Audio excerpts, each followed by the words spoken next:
di Pulau Bali, Indonesia, hidup seorang raja yang adil dan bijaksana. Sang raja sangat disegani dan disayangi oleh rakyatnya. Apapun yang dititahkan pasti dipatuhi oleh rakyatnya. Raja tersebut mempunyai seorang gadis yang cantik jelita. Kecantikannya terkenal hingga ke berbagai negeri. Sudah banyak pemuda dan putra mahkota yang datang melamarnya. Namun, tak satu pun melamar mereka yang bernyanyi. Pada suatu hari, seorang putra mahkota tampan dari kerajaan tetangga datang melamar. Ia adalah putra dari sahabat karib ayahandanya. Namun, sang putri tetap menolak lamaran tersebut. Sang raja dan permaisuri sangat heran melihat sikap putrinya itu. 这 Permaisuriku, 次我真的睡着 ada 了。 apa dengan putri kita? Kenapa setiap pelamar yang datang selalu ditolaknya? Tanya sang raja kepada permaisurinya. Entahlah, Kanda. Tapi Dinda merasa putri kita sedang menyembunyikan sesuatu, kata permaisuri. Kalau begitu, sebaiknya hal ini kita tanyakan langsung kepadanya, kata sang raja. Baiklah, Kanda. Biarlah Dinda yang bicara kepadanya mengenai hal ini, sahut permaisuri. Maafkan Ananda, Bunda. Kayaknya Ananda tidak mau menerima lamaran mereka. Tapi Ananda merasa malu dengan penyakit yang sedang Ananda derita ini. Penyakit apakah yang sedang Ananda derita? Kenapa Ananda tidak pernah bercerita kepada Bunda? Sang permaisuri bertanya lagi. Putriku, penyakit apakah yang sedang Ananda derita? Ceritakanlah kepada Bunda, pujuk permaisuri sambil menangis terisak di pelukan ibundanya. Sang putri pun bercerita tentang keadaan penyakit yang ia derita. Ananda sedang mengidap penyakit kelamin, Bunda, ungkap sang putri. Mendengar cerita itu, permaisuri pun mengerti dan merasa sedih atas nasib yang menimpa putrinya. Ia pun segera menyampaikan berita buruk itu kepada Baginda Raja. Kanda, Dinda sudah tahu alasan kenapa putri kita selalu menolak setiap lamaran yang datang. Rupanya putri kita sedang mengidap penyakit kelamin, kata permaisuri. Betapa terkejutnya sang raja mendengar berita itu. Ia bingung dan tidak tahu harus berbuat apa. Setelah berpikir sejenak, akhirnya Baginda Raja dan permaisuri memutuskan untuk mengadakan sembara.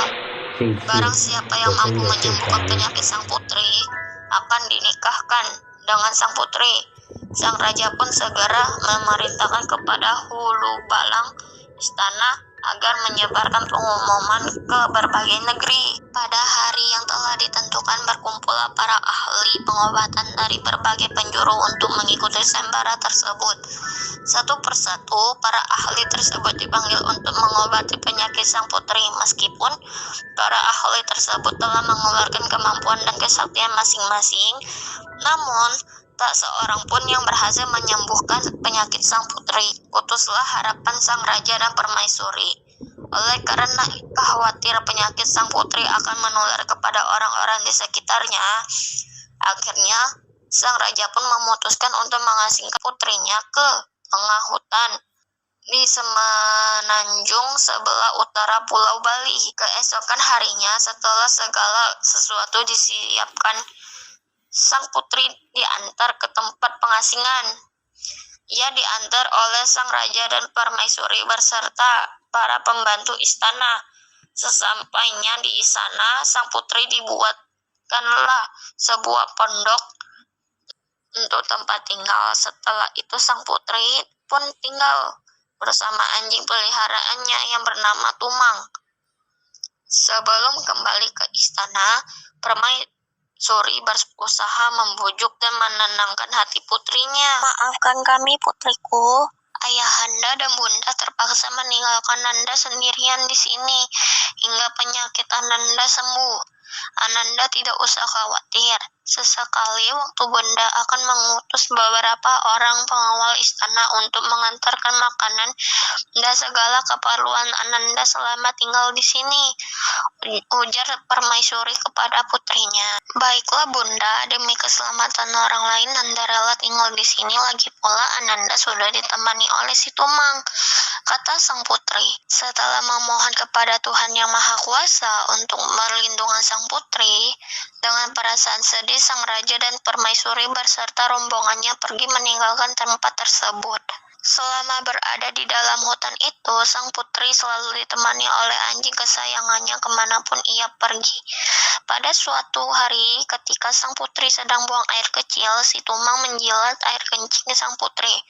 Bahkan, si Tumang juga menjilat sisa-sisa air kencing yang masih melekat di kemaluan sang putri.